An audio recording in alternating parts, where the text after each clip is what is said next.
In the Israeli-occupied West Bank, a group of Palestinians looks on as heavy machinery helps bury their hopes for statehood.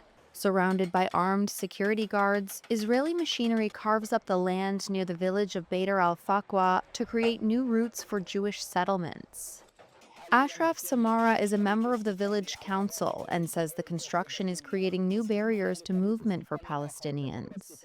These roads are more than roads, as you can see. They are bulldozing the land and controlling large areas of land and ruining large areas of land and preventing the residents from reaching these lands.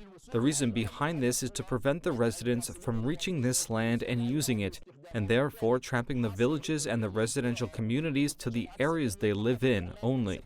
Palestinians in the West Bank are usually barred from using the routes. And with each new road that makes movement for Jewish settlers easier, Palestinians face fresh hurdles in reaching nearby towns, workplaces, or agricultural land. Israeli settlements on the West Bank have been expanding at an increasingly rapid pace under Prime Minister Benjamin Netanyahu's government as the Gaza war has raged. Netanyahu's office and the Israeli military did not immediately respond to requests for comment for this story. The Yesha Council, a body that represents West Bank settlers, also did not immediately reply to a request for comment. Palestinians and most nations regard settlements as illegal under international laws. Israel disputes this. Hagit Ofren, a member of the Israeli activist group Peace Now, says the new roads were a bid by Israel to control more Palestinian land. The roads are the key for the development of the settlements. What the government is now doing is setting the infrastructure for the million settlers that they want to attract to the West Bank. Without roads, they cannot do it. If you have a road, eventually, almost naturally, the settlers will come.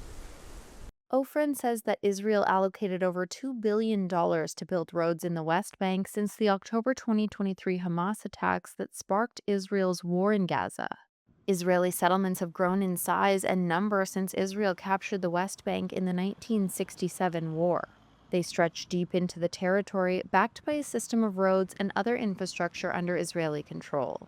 A 2004 report from Israeli rights group B'Tselem described this network of roads and bypasses to settlements built over several decades as, quote, Israel's discriminatory road regime. The group said some roads aimed to place a physical barrier to stifle Palestinian urban development. Netanyahu, speaking last month as he approved a plan to expand construction between a West Bank settlement and Jerusalem, said, quote, there won't be a Palestinian state. U.S. President Donald Trump's plan to end the Gaza war, which Netanyahu approved, outlines a potential pathway to Palestinian statehood. But analysts say the conditions it lays out to achieve that mean such an outcome is far from guaranteed.